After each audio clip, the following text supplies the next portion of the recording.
At the heart of the Kolkata doctor's horrific gang rape and murder is this man. A man who should be prosecuted. The now ousted and disgraced former principal of RG Kar College, where the brutal sexual assault and the murder took place. Let me tell you why I think he is central to the cover-up. First, he actually blamed the victim. He suggested that the young woman should not have gone to the seminar hall. This is after she had just finished a 36-hour work shift. He indulged in the worst sort of victim blaming and victim shaming. 2. On his watch, the administration of the RG Kar Hospital and College misled and lied to the parents of this young woman. You know what the parents were told at first? The parents were told that their daughter had died by suicide. This to me is the first sign, the concrete sign that there was a cover-up being attempted.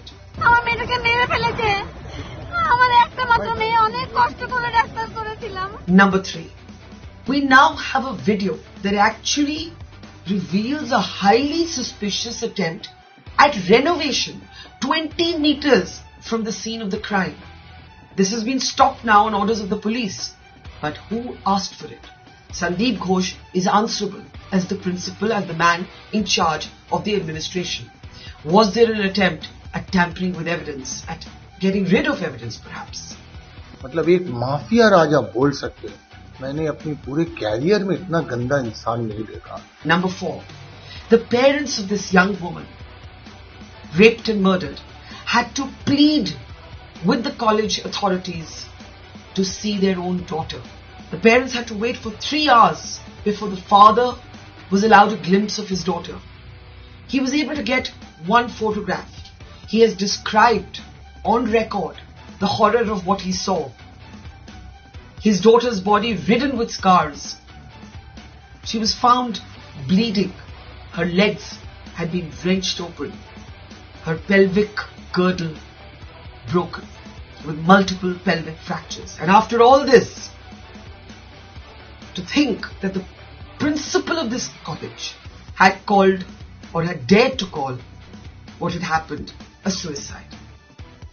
Number 5, and this is possibly the most brazen thing that has occurred. This man who finally resigns amid growing uproar over his initial comments that were victim shaming, he is then reposted. He's reposted. He doesn't get sacked. He isn't shunted out.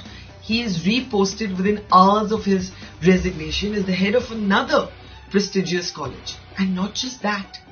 When the students lock his office and say, we will not let this man enter, and chants of go back, fill the air of the Calcutta National Medical College, guess what happens then? 2 TMC politicians, a legislator and a state minister, are part of attempts to calm the students down. They're actually persuading the students that they should accept this man from RG Kar as their new principal.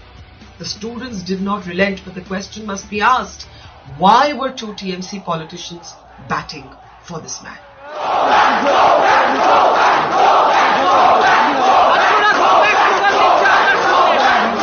Sandeep Ghosh is clearly influential and politically connected. In fact, he's been transferred 3 different times in the past amid controversy, but he's clearly the man who always seems to come back. It has finally taken the Calcutta High Court to ask the question on every young doctor's mind, on every Indian woman's mind. And here's what the court asked. Is this principal so powerful that a government lawyer is representing him? Sandeep Ghosh is part of the cover-up of this gang rape and murder. He has shown callousness, insensitivity, deceit, and possible complicity. He must be prosecuted. We want justice! We want justice! We want justice!